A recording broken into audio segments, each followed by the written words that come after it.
250 juta. Berarti kan di situ ada under value inventory sebesar 50 juta. Terus buildingnya, nilai bukunya tuh ada 250 juta dan nilai wajarnya ada 320 juta. Berarti ada under value building sebesar 320 kurangi 250. Ada 70 juta. Nah, nanti kan ada selisih nih. Sisa perhitungan selisih di atas alokasikan ke goodwill. Inventory terjual di 2015 dan bangun itu diperkirakan masih mempunyai masa manfaat 10 tahun. Dari paragraf ini, itu biasanya kalau kita ngerjain kayak dari soal-soal yang udah kita dapatin kemarin, itu kan biasanya gini kan. Consideration 100 juta, dapat dari sini tadi, yang harga belinya 80% kepemilikan. Terus kita cari nih implied value atau consideration keseluruhannya itu kan 800 juta dibagi dengan 80%, ada 1 miliar. Terus net book value itu didapetin dari ini 800 juta. Berarti exit value yang biasanya kita catat itu kan ada 200 juta di sini. Itu kan biasanya yang kita kerjain kan. Namun yang berbeda dengan soal ini, dengan soal-soal yang lain itu adanya kita tuh udah langsung dikasih tahu ini nih, nilai wajar kepentingan non pengendali sebesar 180 juta. Di mana kalau kita itu udah diketahui fair value-nya NCI, maka kita itu udah nggak perlu cari yang namanya keseluruhan, karena consideration keseluruhan atau implied value itu sebenarnya kita cari sebagai apa ya, perkiraan ketika kita itu nggak diketahui fair value NCI-nya. Jadi yang perlu kita kerjain di sini untuk cari excess value-nya adalah menjumlahkan antara fair value consideration sebesar 800 juta dengan fair value NCI 180 juta ini. Nah, berarti kan didapetin total consideration-nya sebesar 980 juta. Ini kan ada beda kan ternyata. Terus net book value PTS di situ itu saat 1 Januari 2015 sebesar 800 juta. Berarti excess value yang nantinya kita gunain untuk tahun-tahun selanjutnya terus kita akui itu sebesar 180 juta. Jadi ini yang kita akui nih 200 juta. Nah, dari alokasi excess value ini kita alokasi ini ke inventory. Tadi kan under value yang sebesar 50 juta. Terus ke building under value sebesar 70 juta. Nah, ternyata masih ada selisih. Total ini berarti kan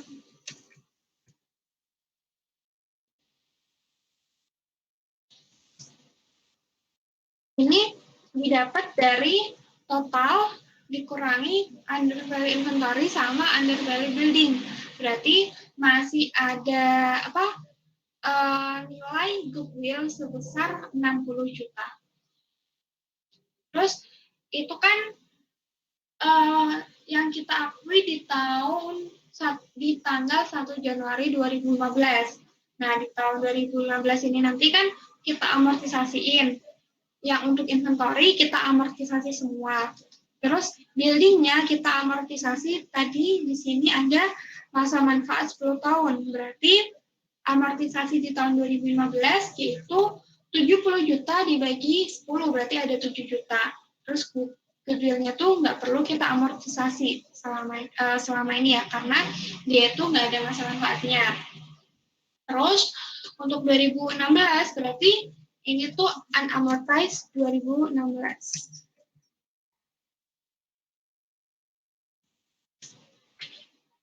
Inventory-nya tadi kan udah kita amortisasi semua nih di tahun 2015, berarti kan udah 0. Terus building-nya itu kan 70 juta dikurangi 7 juta, berarti kan masih ada 63 juta. Terus goodwill-nya masih utuh. Di tahun 2016, bentar ya. Iya, Din. Benar.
Udah masuk.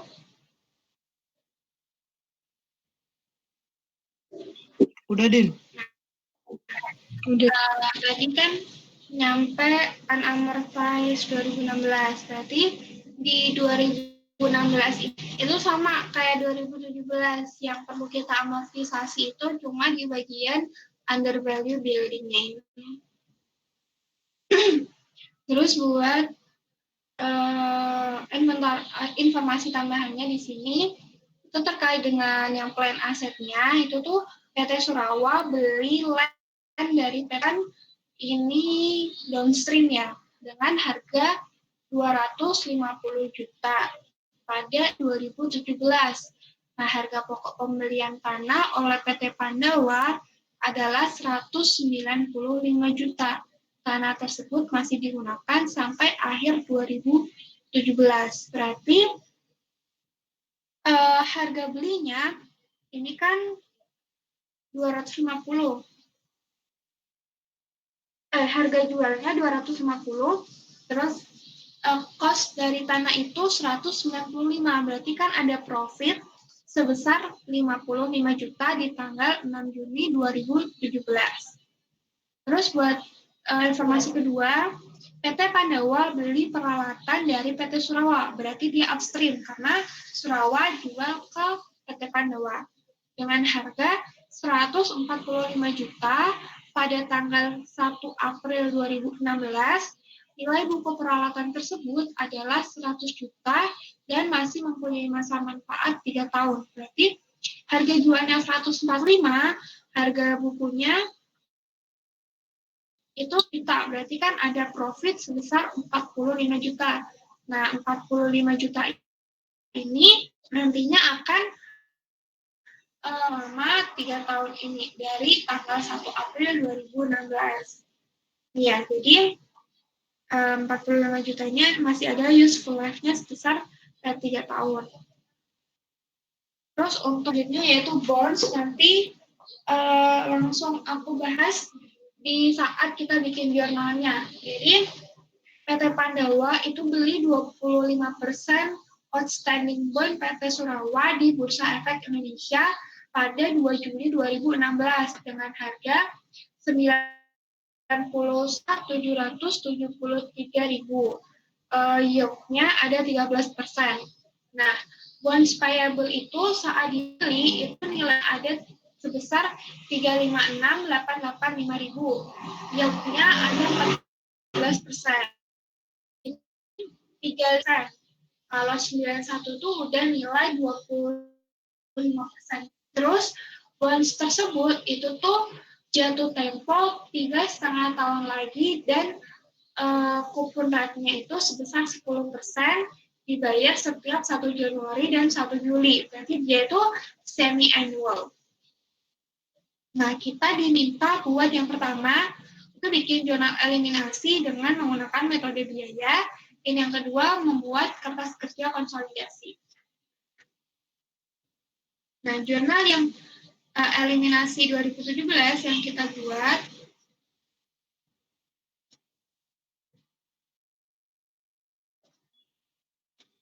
itu yang pertama, karena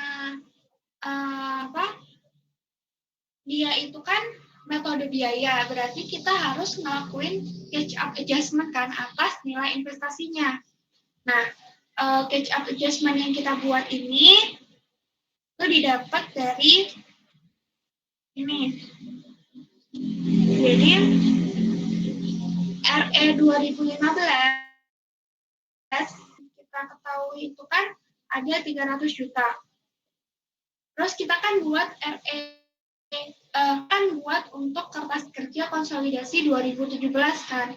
Nah, RE 2017 dapat dari konsolidasi ini nih.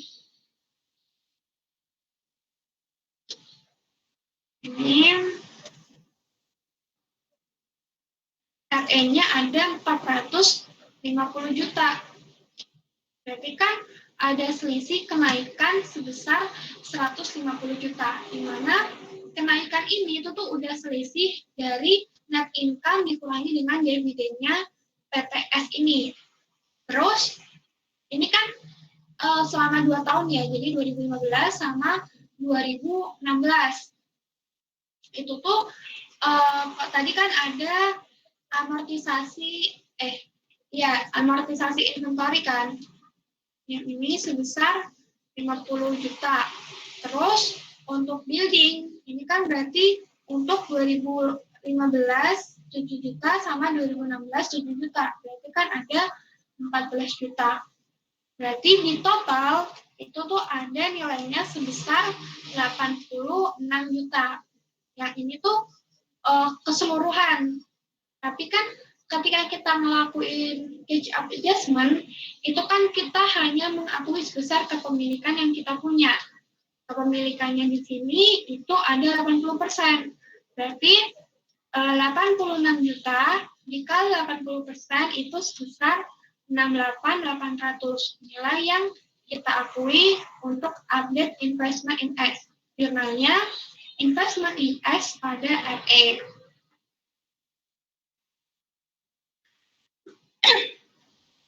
Selanjutnya, yaitu buat cari unamortized assets-nya. Di sini didapat dari common stock-nya ini, common stock S di sini itu ada 500 juta.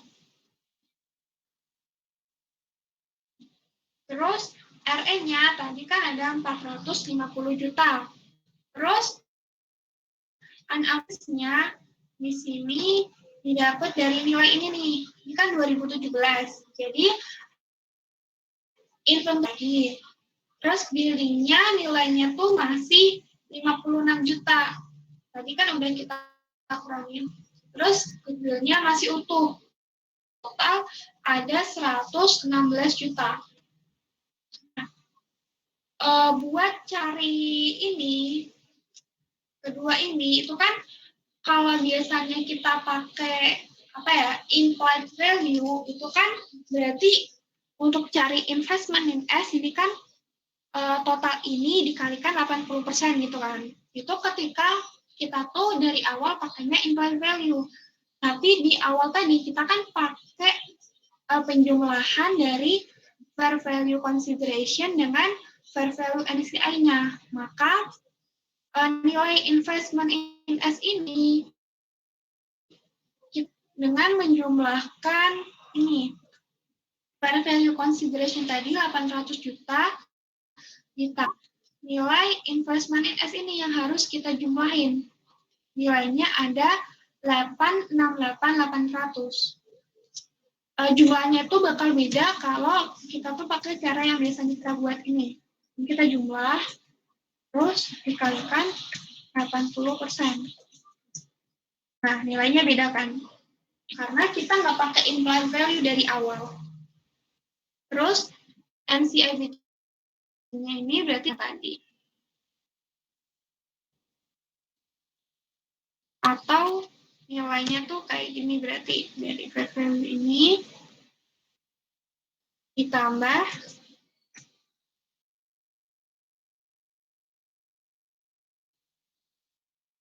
ini dikali 20%. Sama kan? Kayak gitu. Terus selanjutnya yaitu buat ngalokasiin excess-nya ini. Jadi kan building-nya masih 56 juta, sama goodwill-nya ada 60 juta. Terus excess-nya ini kita habisin sebesar 116 juta. Terus ada amortisasi building ini tadi, berarti depreciation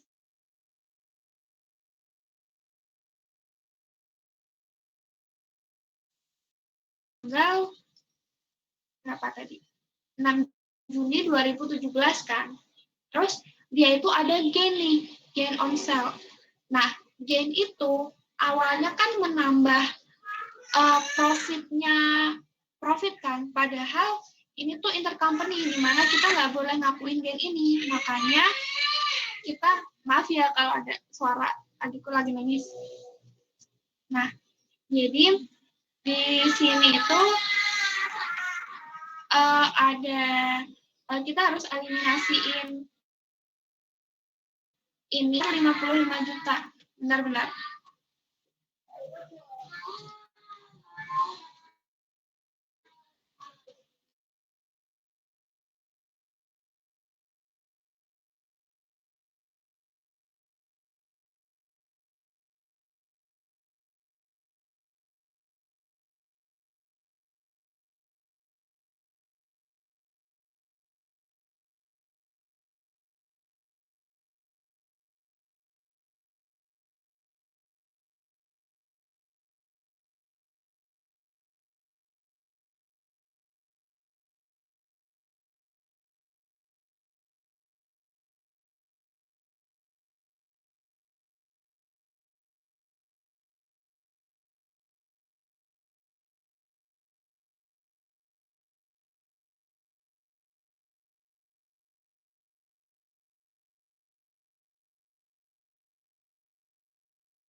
Belum ke unmute ini.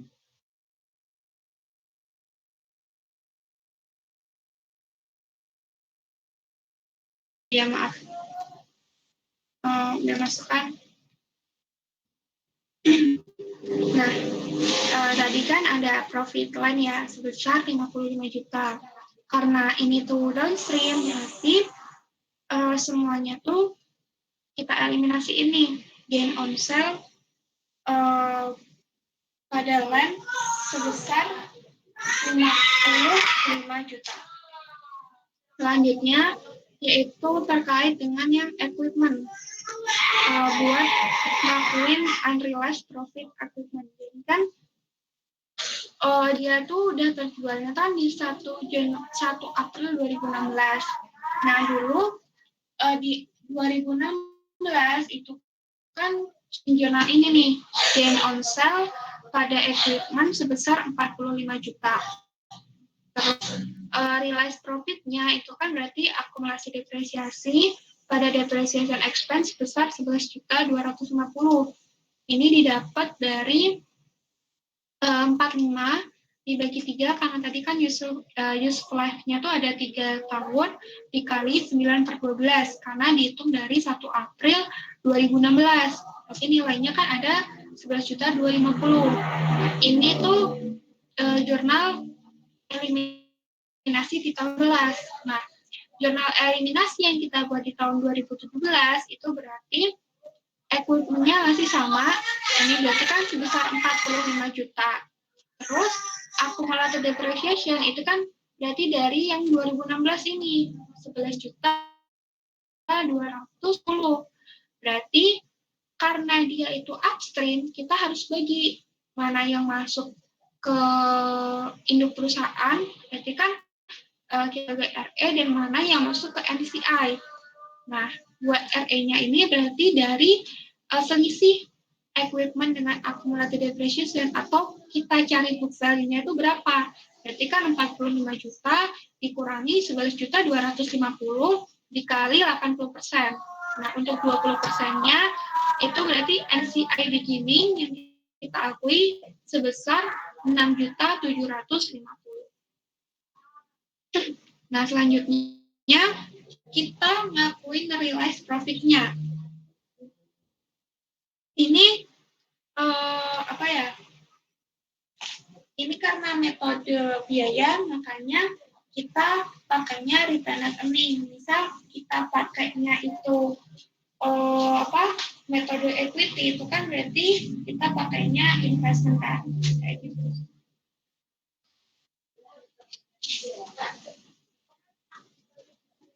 Terus yang selanjutnya itu realize-nya. Realize-nya ini sama kayak tahun yang 2016, berarti kan accumulated depreciation pada depreciation expense besar 15 juta. Kalau ini tadi 9/12, ini berarti kan total keseluruhan selama 1 tahun kan, berarti 45 juta dibagi 3. Nah, selanjutnya terkait dengan dividen. Tadi ini kan metode biaya, berarti kita kan cuma ngakuin adanya dividen income, kita nggak ngakuin adanya income labanya itu kan kita nggak akuin ya di sini.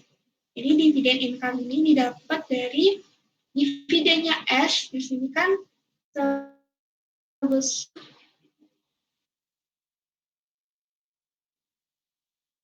300 juta, berarti kan 300 juta dikalikan 80%, ada 240 juta. Jadi dividen income pada dividen sebesar 240 juta.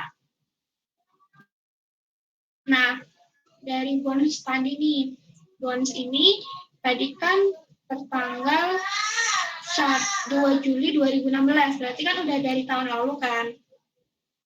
Nah, ini di 2016, yaitu gini.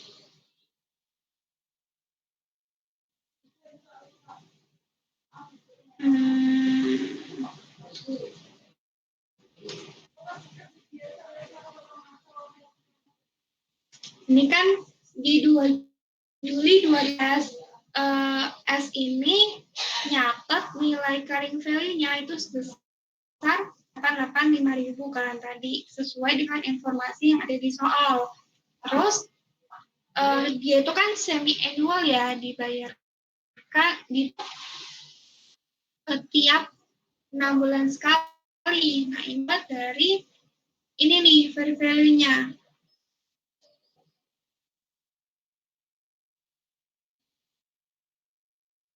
Buat cari fair value, enggak.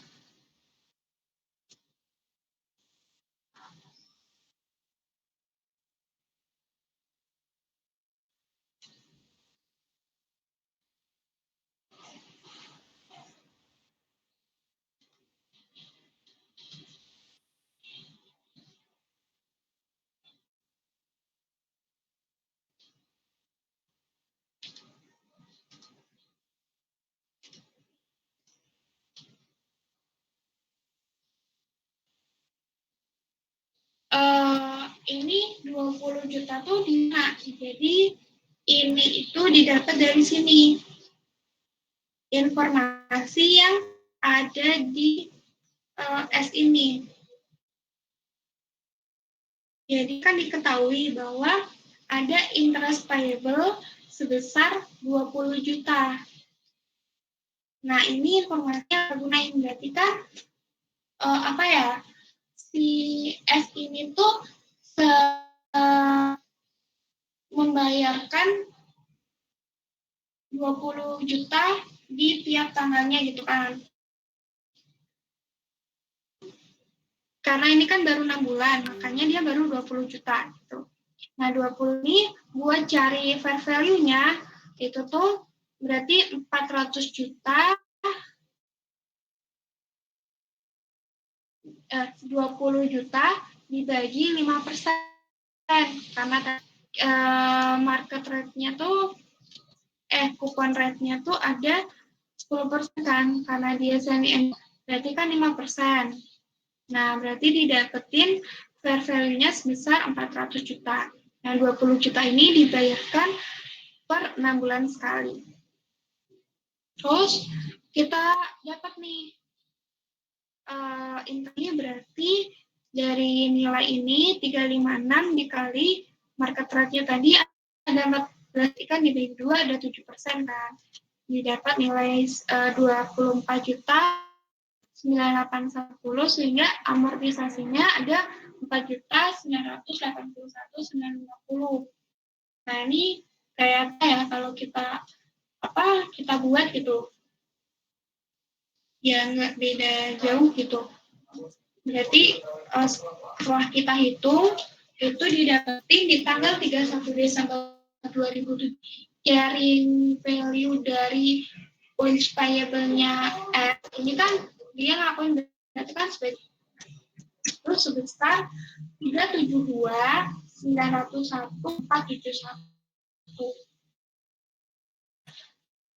di ini kan dia ngakuinnya sebagai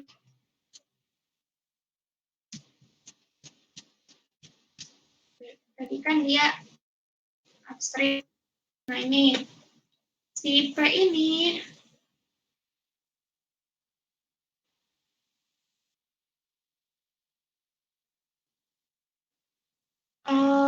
di 2 Juli 2016 itu tuh belinya 25%-nya dari bonus payable yang dimiliki oleh si S. Berarti kan 25% kita itu kan ada 100 juta. Terus market rate itu ada 6,5% dan kuponnya ada 10. Nah, yang jadi yang nanti kita hitung kenapa nantinya kita kayak tadi perbedaan itu tuh di sini perbedaan market rate ini yang akhirnya itu bikin kita ngejurnal adanya unrealized profit tadi kayak gitu. Nah di sini didapat di 2 Juli 2016 nilainya ada 91.773.000. Terus ini 5 juta didapat dari 100 juta dikali 5%. Interestnya ini dari carrying value dikali 6,5%. Terus diamortisasi sampai kita dapat di 31 Desember nilainya ada 94.861.036.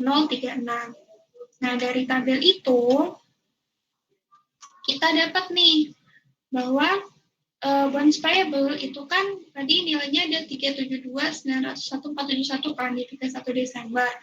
25%-nya itu ada 93 juta 225.368. Sedangkan si P ini yang dia nyata sebagai investment itu nilainya ada 94.861.036. Nah, di sini kan ada loss.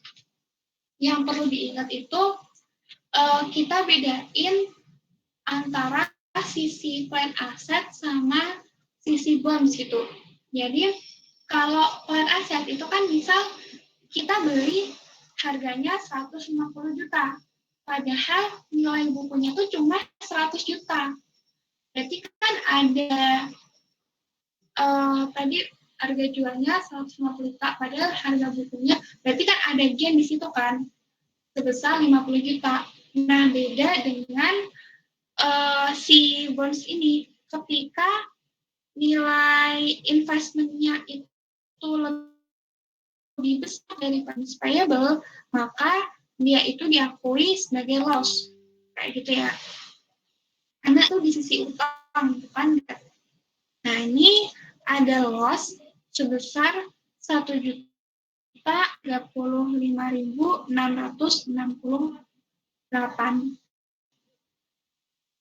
Jurnal yang kita buat berarti investment in bond-nya ini sebesar 94. Karena ini kan intercompany, berarti kita harus habisi nilai investment in bond sama bonds payable atas 25%-nya kan. Ini 94, terus bonds payable 93, terus selisih ini yang 1.635 ini kita alokasi ini karena dia upstream berarti ke RE-nya sebesar 80% dan ke NCI-nya sebesar 20%. Nah, ini kan atas nilai selisih bonds payable sama investment in bond kan. Terus ada interestnya nih. Interestnya ini didapetin dari sini. Karena dia itu semi-annual, berarti kan dalam 1 tahun itu ada 2 kali pembayaran bunga. Nah, untuk bonds payable sendiri berarti kan ada di ini, buat tanggal ini kan. 25.336.87 ditambah 25.738.35 kan berarti nilainya ada 51.036.034.52. Terus 25%-nya itu interest expense-nya ada 12.758.630. Sedangkan interest revenue yang diakui oleh P ini itu tuh sebesar ini, penjumlahan ini. Nilainya ada 12.122.790. Nah, ada loss nih sebesar 600.839. Nah, ini kita jurnal berarti interest expense-nya kita kredit sebesar 12.758.630 sama interest revenue kita debit sebesar ini 12.122.791. Nah, balik lagi karena dia upstream berarti kita alokasiin 635 ini ke RE sebesar 80%-nya dan ke NCI sebesar 20%-nya. Terus buat realized profit-nya tadi kan ada interest ini kan sebesar 5 juta nih. Berarti interest payable pada interest receivable sebesar Q60 ini. Sebesar 5 juta. Karena yang 31 Desember ini kan belum dibayarin kan? Ini. Dia akan dibayarkan setiap 1 Januari. Berarti yang 2 Juli 2017 ini kan udah benar-benar kebayar. Tapi buat yang 31 Desembernya ini kan masih berbentuk payable. Sebesar 5 juta ini. Oh, maaf. Gini. Karena yang 31 Desember ini tuh belum kebayar, makanya harus kita buat jurnal ini nih kita balik karena emang belum ada pembayaran di situ. Jadi nggak ada hubungannya sama ini. Selanjutnya, itu terkait dengan NCI expense. Jadi ini didapat dari ini nih, net income-nya.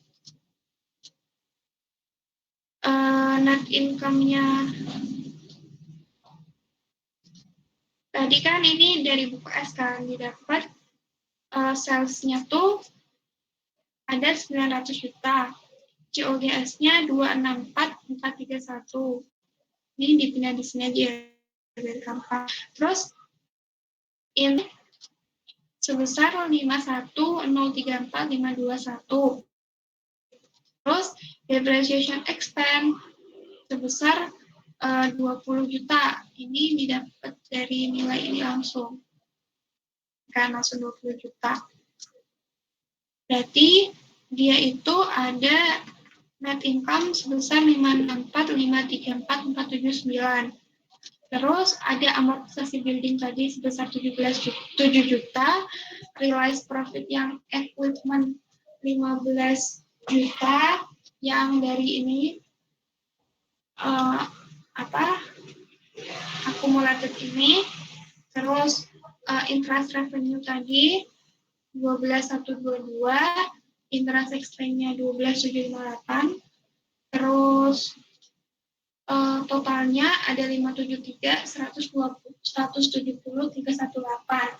Sedangkan presentasi NCI itu kan 20%-nya. Berarti NCI expense ini 20% dari nilai ini ada 114.634.000 Rp64. Sedangkan dividen itu kan berarti tadi 300 juta dikali 20%, ada 60 juta. Berarti nilai NCINP-nya, selisihnya ini sebesar 54.634,64 rupiah. Nah, dari jurnal-jurnal ini kita masukin nih ke worksheet-nya. Kan yang pertama, dividen income. Ini berarti dari yang udah kita hitung tadi.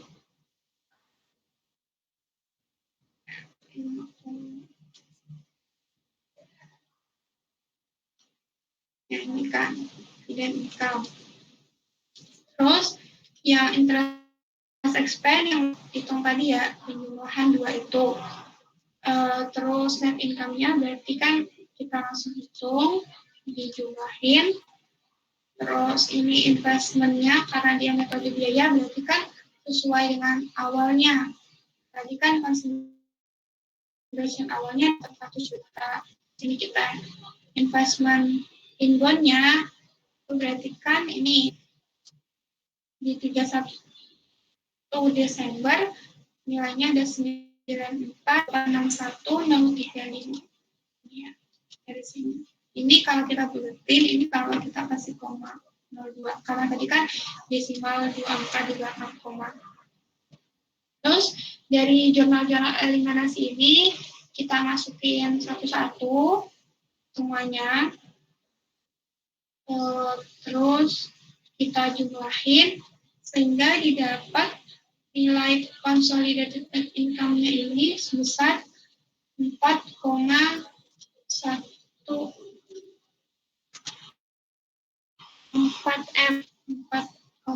miliar. Terus ending RA-nya ini bakal nilainya tuh beda ya, karena dia tuh pakainya metode biaya. Tapi kalau pakai metode ekuitas, nilainya sama. Sehingga didapetin total aset bersamaan ada 10,7 miliar sekian. Nah, dari soal ini ada yang masih bingung nggak kira-kira?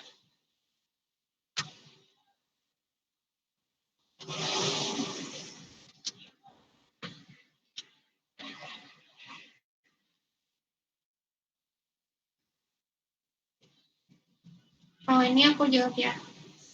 Dari Iqbal, tabel amortisasinya nggak beda dengan yang biasanya kan? Tabel amortisasinya tuh sama aja. Paling bedanya tuh cuma selisih ini sih, mana yang kita bonus payable itu kan tadi kan sesuai dengan bukunya S, tadi kan ada 400 juta. Tapi kalau yang bukunya P itu kan tadi kan cuma dibeli 25%-nya kan. Jadi beda di nilai totalnya ini sudah sesuai yang dimiliki buku S itu berapa, sesuai yang dimiliki buku P itu berapa. Itu aja. Buat hitungannya sama kok.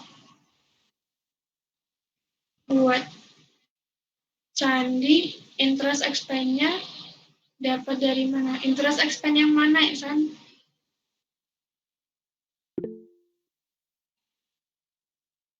Pakai suara kayak gak ada suaranya banget ini.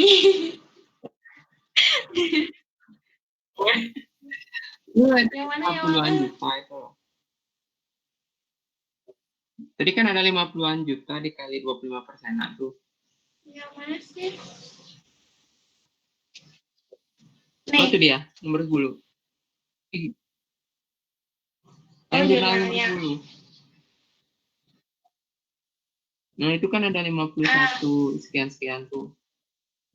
Aku tadi enggak didapat dari total ini.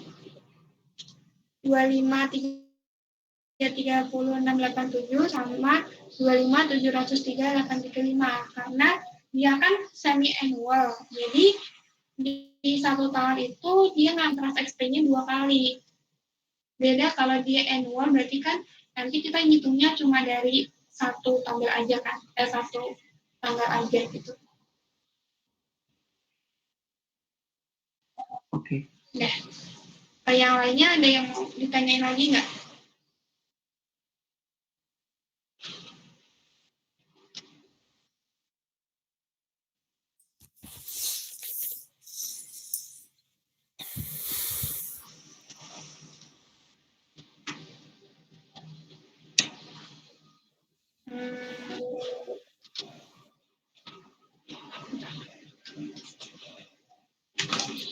Belum, Din. Oh, aku langsung lanjut aja ya ke soal 2-nya. Iya. Nah, ini di soal 2 tuh kita pakai metode ekuitas. Ini menurutku lebih simpel sih, karena kita udah nggak buat kertas kerja konsolidasi lagi. Jadi, di sini itu tuh PT PEP beli 75% kepemilikannya PT Sunda dengan biaya investasi 675. Aset netonya itu terdiri dari modal saham 600 juta dan saldo laba 250 juta. Akuisisi itu terjadi tanggal 2 Januari 2017. PT PEP gunain metode ekuitas. Nah, di sini tuh cost-nya tadi kan yang consideration-nya tuh ada 675 juta atas 75% kepemilikan. Nah, karena kita tuh nggak diketahui nilai NCI-nya, berarti kita cari implied value-nya kan. Berarti didapetin 675 juta dibagi 75%, nilainya ada 900 juta. Terus net asetnya PT Sunda tanggal 2 Januari 2011 itu berarti 600 ditambah 250 juta, nilainya ada 850 juta. Berarti ada excess value nih sebesar 50 juta. Nah, alokasi excess value-nya ini ada di paragraf selanjutnya. Jadi, PT PEP ini ngakuin adanya selisih nilai investasi dengan nilai buku aset neto PT Sunda dan ngalokasiinnya tuh ke under value tanah sebesar 50%, over value bangunan 40%, dan sisanya diakui sebagai goodwill. Bangunan masih dapat digunakan 8 tahun lagi. Kan under value tanah ini berarti 50 juta dikalikan 50%, nilainya ada 25 juta. Terus over value bangunan 50 juta dikalikan 40%, ada 20 juta. Tapi karena di over value di sini, makanya kita minus. Terus excess value-nya tuh ada 50 juta. Berarti kan masih ada selisih nih. Selisih kita hitung berarti ada selisih yang kita akui sebagai goodwill sebesar 45 juta. Terus selanjutnya terkait dengan plan ini. Jadi tanggal 20 Februari 2017 PT PEP ini jual peralatan kepada PT Sunda dengan harga jual 138 juta. Peralatan tersebut dibeli 2 tahun yang lalu dengan harga perolehan awalnya tuh 240 juta dan disusutkan 90 juta. Peralatan tersebut ditaksir masih dapat digunakan 8 tahun lagi. Jadi ini kan P jual ke S, berarti dia kan downstream pada tanggal 20 Februari 2017, cost awalnya 250 juta, depresiasinya 90 juta, berarti kan ada book value nih sebesar 150 juta. Sedangkan harga jual saat itu tuh 138 juta. Berarti kan di bawah book value kan, kita harus akuin sebagai loss on sale sebesar 12 juta ini yang nantinya masih bisa dikurangi nih.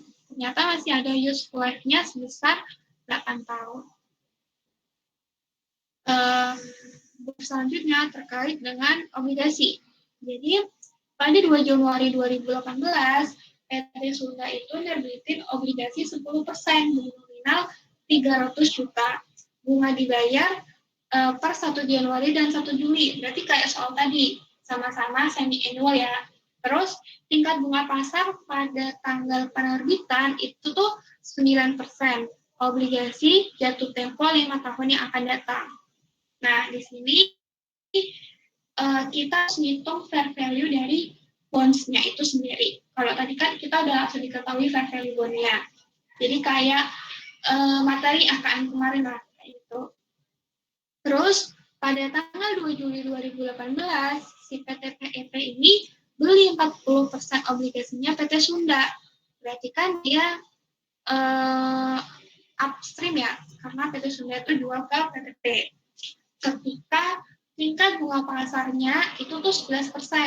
Perhitungan nilai kini obligasi menggunakan pendekatan 5 angka di belakang koma. Nah, ini yang nggak aku gunain di sini, karena kita kan pakai Excel ya. Jadi kayak agak susah gitu kalau kita cuma pakai 5 angka di belakang koma. Di sini kayak sesuai perhitungan Excel-nya aja yang aku kerjain. Nah, di sini dimulai dari bonds payable yang diakui oleh si PT Sundanya tanggal 2 Juli 2018. Berarti kan di PT Sunda itu tadi nominalnya ada 300 juta, terus periodenya karena dia semi annual berarti kan 5 kali 2 ada 10.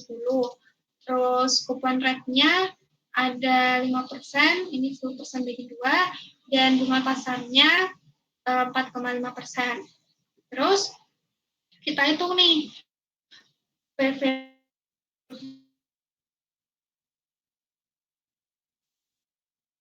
aja sih kayak gitu.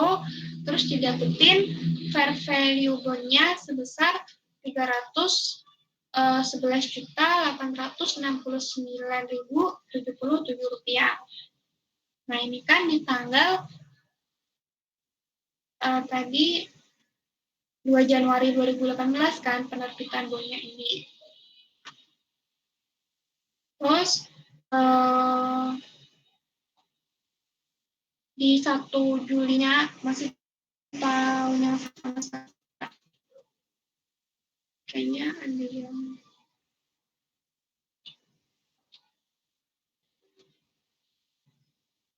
ini kan masih sama-sama di 2018 ya.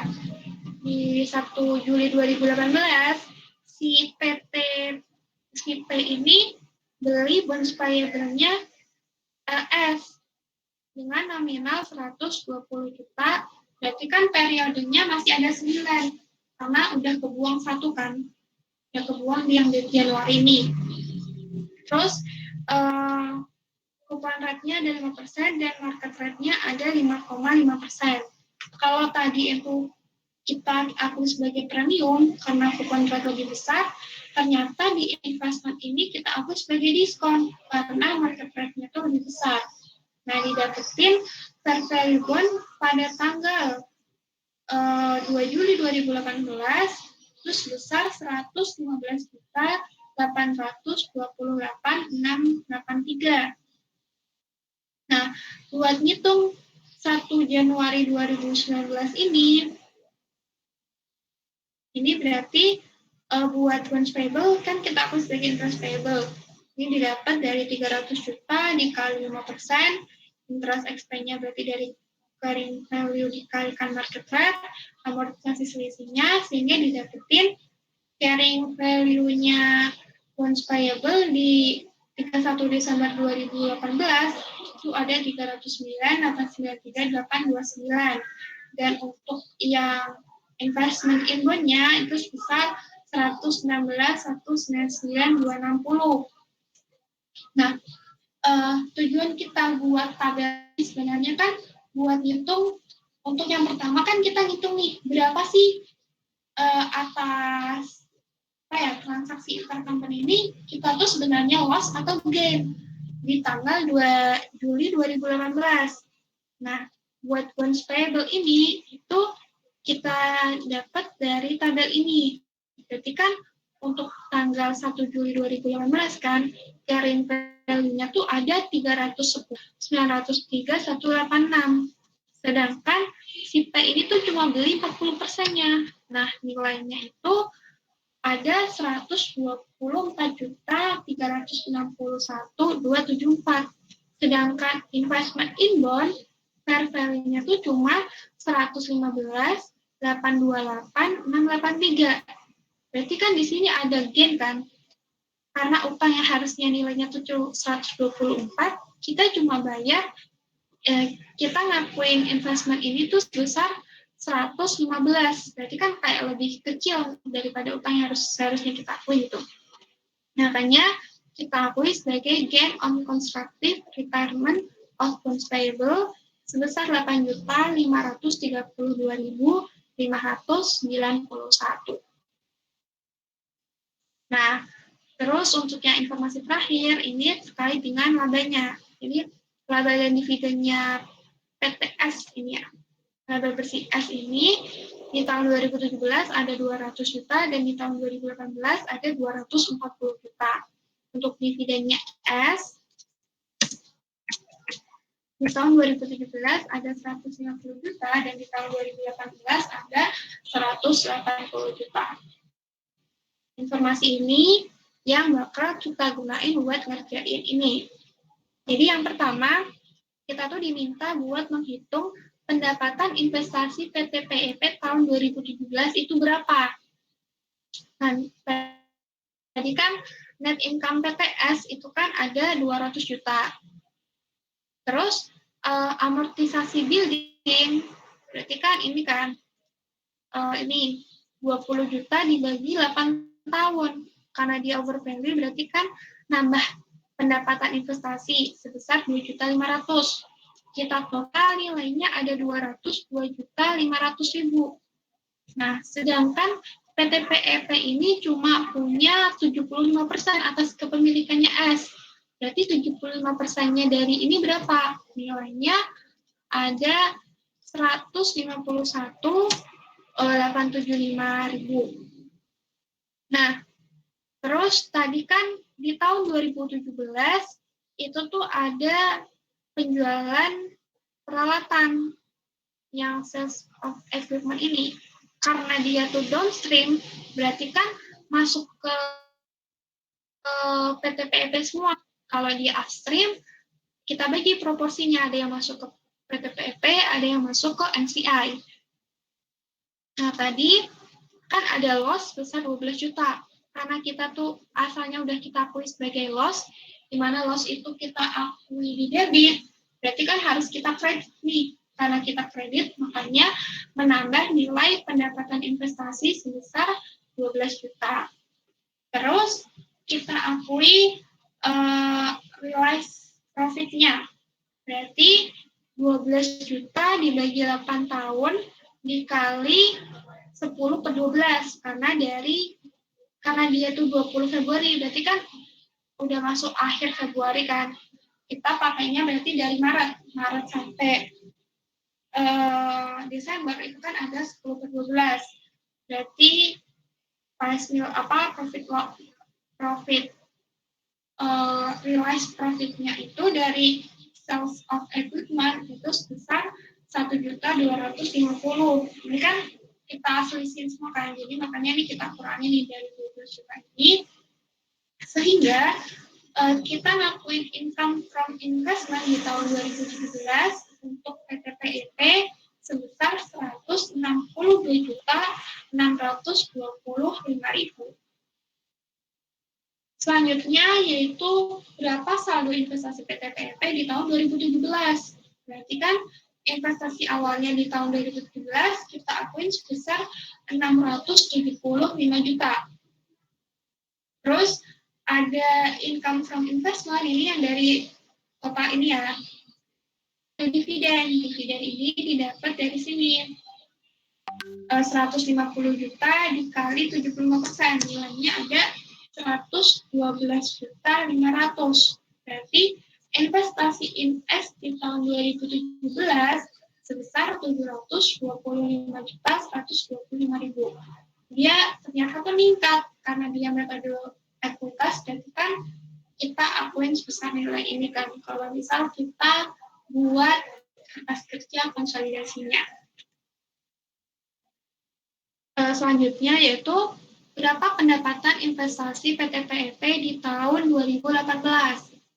Nah, net income-nya PTS tadi ada 240 juta, amortisasi billingnya sama ada 2.500.000, terus ada gain on constructive nih, karena dia itu upstream, jadi nanti kan harus kita bagi mana yang masuk ke PT PEP dan mana yang masuk ke NCI, makanya aku masukin di sini. Jadi kan ada 8.532.591. Nah, ini gain on constructive bonds payable itu kan awalnya kita debit kan.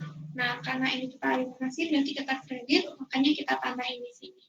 Terus, pas new recognition-nya ini dari bonds ini. Nah, ini itu dapat dari sini. Selisih dari 13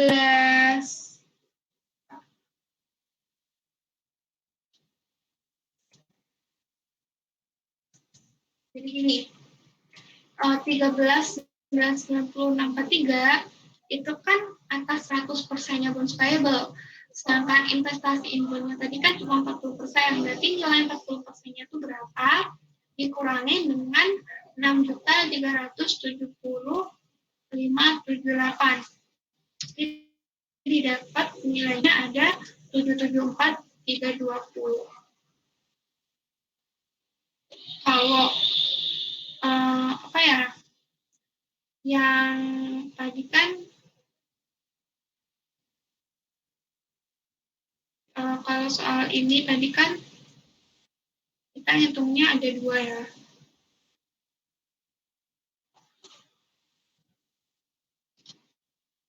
Ya, ini.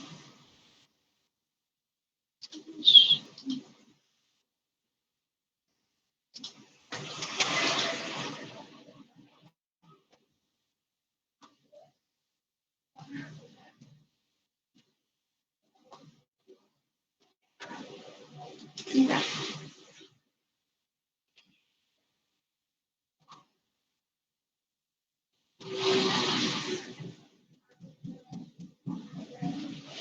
Terus di total 250, 258, 271. Kepemilikannya 75%-nya. Berarti kan dari ini 75%-nya tuh ada 187.693.703. Terus tadi yang dari equipment, berarti realized profit-nya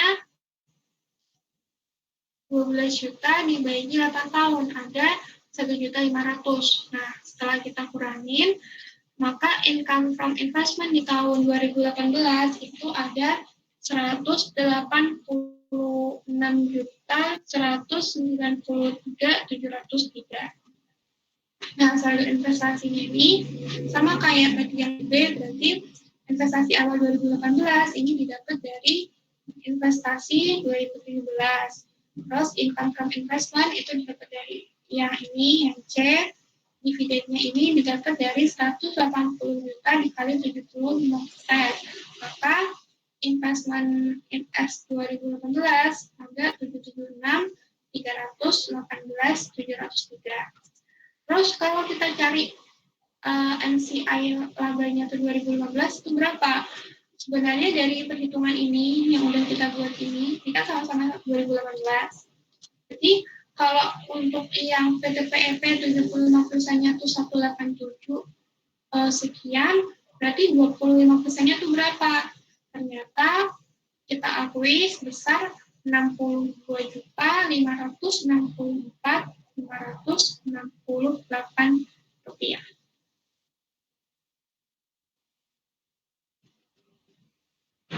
Soal ini sama soal yang 2019 itu sebenarnya sama aja, beda angkanya aja, cuma kalau yang soal ini itu tuh kita diminta buat berapa sih pendapatannya, berapa sih saldonya gitu, sama-sama metode biaya, cuma kalau di sini tuh jurnalnya seperti apa gitu, bedanya cuma di situ aja sih.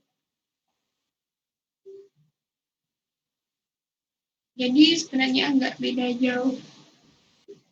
Ada yang mau ditanyain nggak? Yang itu investment tadi nggak pemilikan ya? Gimana? Nih investment yang ini tadi mana tuh ya? Bilang. Bentar. Yang Perhitungan investment tadi tuh. Di sebelah kiri ya. Kalau nggak salah. perhitungan ya ini yang mana? Investment yang tahun berapa? Nah,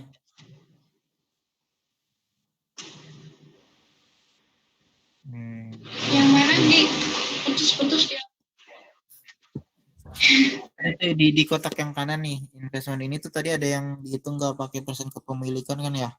Tapi kalau yang itu pakai persen kepemilikan tuh yang bondnya. Oh Jadi ya, gimana? Yaitu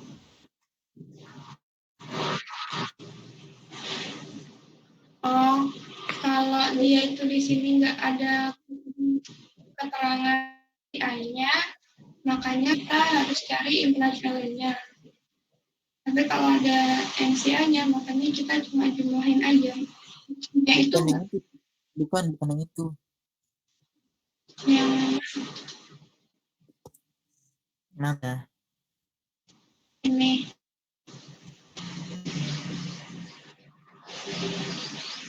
Ini yang nggak dikali ya.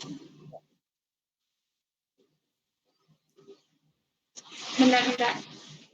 Aku chat dulu deh di Twitter.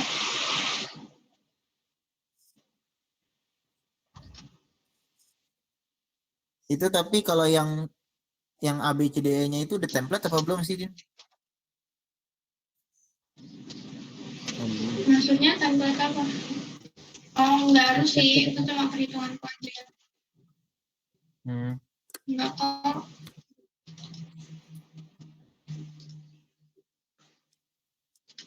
Aku kirim ya. Nah,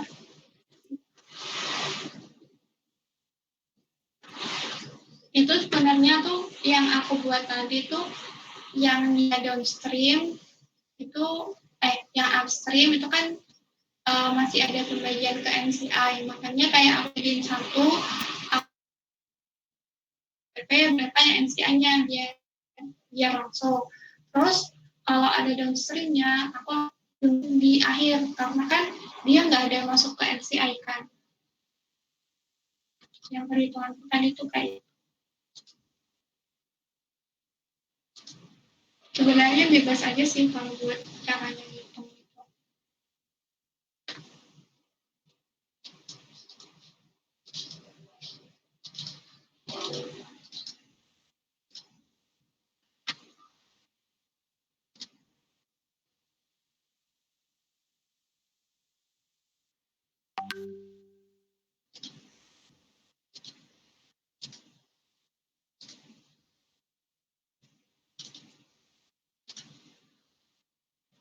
Jangan aku kirim ya.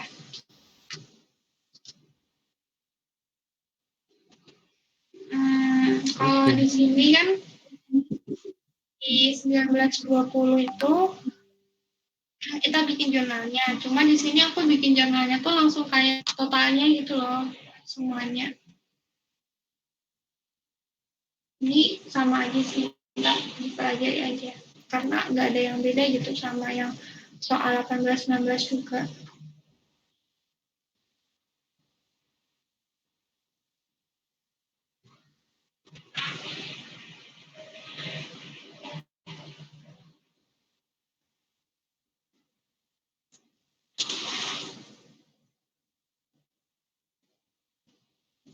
Oh yang ini ya,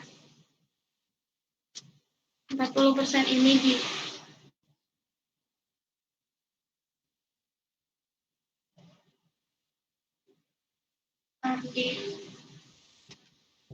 Lupa di unmute. Mana? yang ini 40% ini.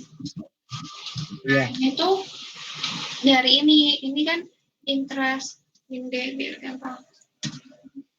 Kan kita cari selisih kan antara interest expense sama interest revenue buat 1 Januari 2019. Nah, ini tuh yang untuk ini kan atas 100%, sedangkan si P ini beli cuma 40%-nya kan tadi kan. Berarti 13.990 dikalikan 40%. Dikurangi, ini kan nilai interest expense atas sebesar yang saldo 40%-nya. dikurangi dengan nilai ini.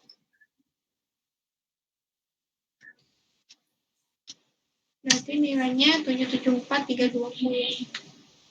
Jadi kayak sesuai kepemilikan gitu loh. Kalau yang ini tadi kan sama aja, ini kan tadi kayak aku total dulu, terus kali 25%-nya itu berapa, terus selisihnya, ini kan selisihnya tuh berapa. Nah ini tuh yang kita akuin di sini ini.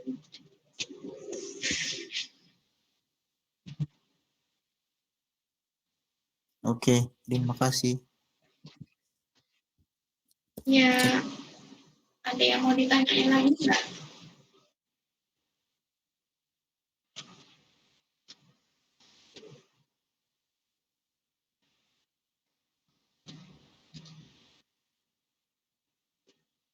Kayaknya udah ya.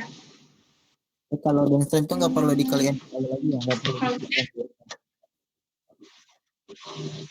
Kenapa? Kalau downstream itu nggak perlu dipisah lagi ya NCIRE-nya itu. Enggak, kalau downstream kan berarti masuk ke semuanya masuk ke induk perusahaan kan. Iya. Karena dia yang jual gitu. Tapi kalau upstream kan si anak perusahaan yang jual, makanya harus dibagi mana yang masuk ke induk, mana yang masuk ke NC. Oke.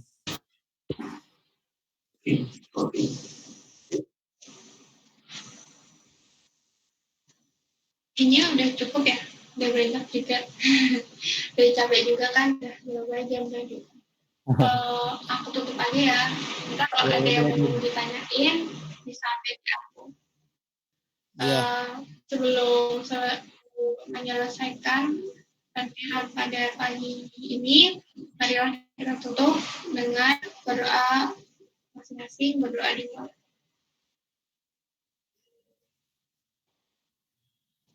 Berdoa selesai. Selesai, ada yang mau dibahas lagi? Bahas lainnya kayak Sudah, Din.